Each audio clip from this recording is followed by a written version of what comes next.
Ok. Donc, nous allons maintenant voir la fonction endocrine. Donc, petit d, fonction endocrine, et en petit a, et la fonction endocrine des testicules. Voilà. Donc, cette fonction endocrine consiste simplement à la production d'hormones sexuelles. Donc, chez l'homme, l'hormone sexuelle qui est produite est la testostérone. Donc, fonction endocrine des testicules. Donc, production de testostérone.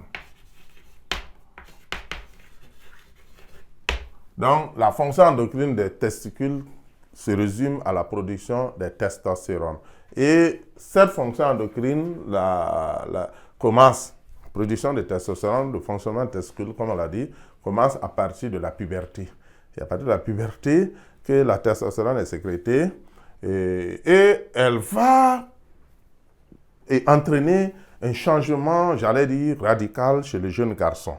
Ce qu'on appelle le caractère sexuel secondaire. Donc, on va assister à l'apparition des caractères sexuels secondaires chez le jeune garçon avec la pilosité, c'est-à-dire les poils qui vont apparaître au niveau du pubis, des aisselles, au niveau de la barbe, de la face, donc la barbe, les moustaches et autres, et souvent même sur tout le corps. Voilà, il y a c'est un des caractères sexuels secondaires majeurs chez l'homme, chez le jeune garçon.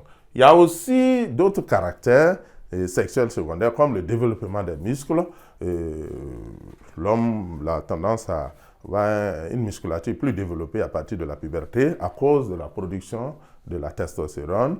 Il y a aussi la voix qui devient grave. Voilà, j'aime m'amuser avec mes élèves chaque fois. Les voix de corbeau, voilà, la voix devient grave. Voilà, quand ils parlent, on sent que vraiment, il y a comme une certaine tendance à s'imposer à travers la voix. Donc, il y a aussi d'autres caractères secondaires chez l'homme, hein, même les cheveux, la chevelure devient un peu plus, j'allais dire crépus, les cheveux crépus, et aussi, tout cela, ça se termine, il y a le développement, bien sûr, des organes génitaux, voilà, ce qui prennent du volume à partir de la puberté. Et il y a même le comportement, j'allais dire, il y a un comportement à être plus agressif, voilà, qu'avant. Le jeune garçon qui était là tout calme, bien gentil, bien docile, et vous voyez, il devient encore plus agressif. Il a tendance à s'imposer, à vouloir dominer les filles, que ce soit les camarades de classe, que ce soit les sœurs à la maison. On veut toujours s'imposer, toujours avoir raison, même quand on n'a pas raison. Donc, c'est lié donc à ce caractère-là.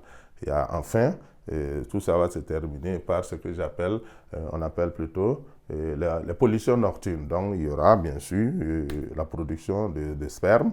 Il peut être couché un jour, il fait un rêve, voilà, un rêve, bien sûr, il se retrouve avec une femme dans le rêve, c'est un fantasme, et il se réveille le matin avec le caleçon mouillé d'un liquide qu'il n'a jamais peut-être vu, et c'est le sperme. Donc à partir de ce moment, ça veut dire qu'il a la capacité d'enceinter une fille, et il est devenu vraiment pubère, donc il peut donc enceinter, puisque ses testicules ont commencé à produire le sperme, et tout ça sous la stimulation donc de la testostérone, qui est l'hormone qui va donc permettre donc ce fonctionnement-là.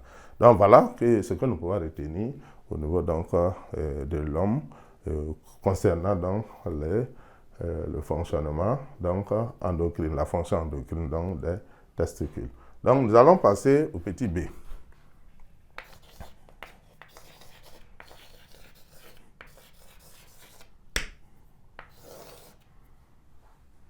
Petit b qui va porter donc sur la fonction endocrine des ovaires.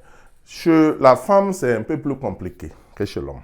Un peu plus compliqué parce que non seulement les ovaires ne vont pas produire un seul type d'hormone, mais il y a deux types d'hormones sexuelles, qu'on appelle hormones ovariennes. Il s'agit donc de les estrogènes et la progestérone. Donc, on va mettre fonction endocrine des ovaires. Donc, c'est la sécrétion notamment des hormones ovariennes.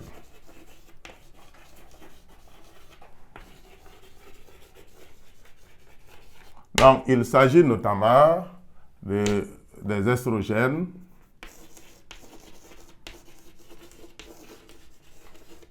et de la progestérone.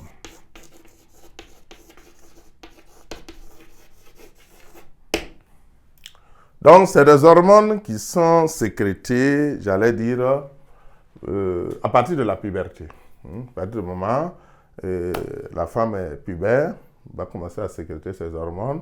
Et ces hormones vont permettre aussi, comme chez l'homme, on a parlé de caractère sexuel secondaire, chez la femme également, il y a l'apparition de caractère sexuel secondaire sous la stimulation de ces hormones, notamment des estrogènes.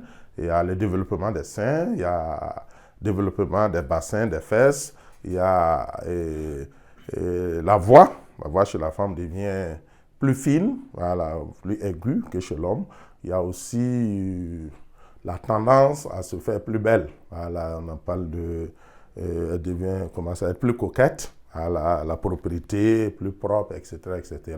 Et donc, il y a les poils également qui apparaissent au niveau des pubis, au niveau donc des aisselles. Mais généralement chez la femme, sauf des exceptions, il n'y a pas de développement de poils au niveau du visage. Je vais parler des barbes et des moustaches, et également au niveau du corps. Mais ça peut arriver parce qu'en fait, ce que je n'ai pas dit, que ça soit chez l'homme, que ça soit chez la femme, il y a un peu d'hormones mâles. La femme produit un peu de l'hormone mâle, l'homme aussi produit un peu d'hormones femelles. Maintenant, s'il se trouve que chez la femme, le taux d'hormones mâles atteint une certaine valeur, ça peut bien sûr conduire à avoir la poussée, par exemple, de poils au niveau du corps et même du visage, ce qu'on observe exceptionnellement chez certaines femmes. Et comme aussi chez certains hommes, vous remarquez qu'il y a peu de caractère femelle qui peuvent donc se laisser voir, voilà, chez certains hommes. Voilà, ça veut dire qu'en ce moment, le taux d'hormones femelles là est un peu important. Donc, ces estrogènes et ces progestérones qui sont donc sécrétés à partir de la puberté vont se faire de façon cyclique. De façon cyclique, c'est-à-dire que leur sécrétion n'est pas continue comme chez l'homme. Chez l'homme, c'est continu comme si vous ouvrez un robinet, vous laissez couler doucement, ça sort calmement, sans pulse. Ce qui n'est pas le cas chez la femme. Parce que chez la femme, si vous prenez au début du cycle, c'est-à-dire les règles, puisque le début du cycle, ça coïncide avec les premiers jours des règles, et les règles vont peut-être s'étaler sur 4, 5, ça dépend des femmes. Voilà, 5 jours, prenons 5 jours chez une femme en moyenne. Et début du cycle, vous avez par exemple cette hormone-là qui va être commencée à sécréter par les cellules folliculaires. Mais au fur et à mesure qu'on avance dans le cycle, vous avez, donc on va essayer de schématiser ça rapidement.